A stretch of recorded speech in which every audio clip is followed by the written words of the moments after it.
Oui, je vous remercie, Madame la Présidente. Mesdames, Messieurs, chers collègues, c'est au nom du groupe Renaissance que je vous remercie, Mesdames, Messieurs, pour votre présence aujourd'hui parmi nous, malgré une rentrée scolaire qui, je le sais, mobilise toute votre énergie.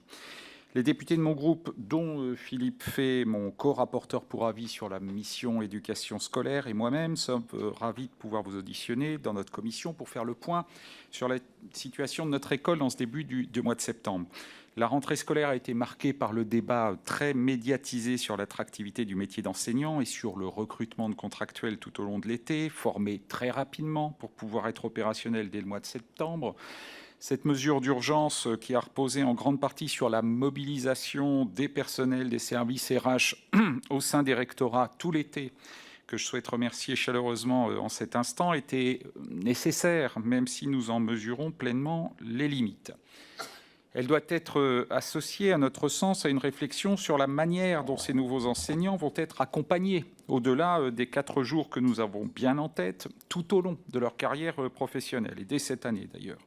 Elle pose donc, avec une acuité toute particulière, la question de la formation continue des enseignants et des personnels de l'éducation nationale. Car si le président de la République a déclaré vouloir repenser la formation initiale, il nous semble que le chantier de la formation continue doit être également ouvert.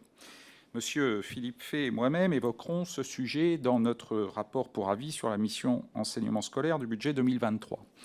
Dans ce cadre, je souhaitais avoir votre retour d'expérience sur la formation tout au long de la carrière des enseignants du second degré.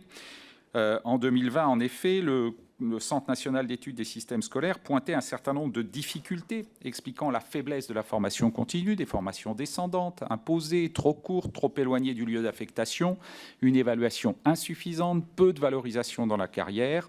Cette problématique vous semble-t-elle aujourd'hui avoir été suffisamment prise en compte par le ministère, notamment après la publication de rapports de l'inspection générale qui faisait déjà, voici quelques années, un certain nombre de préconisations? Je vous remercie. Merci.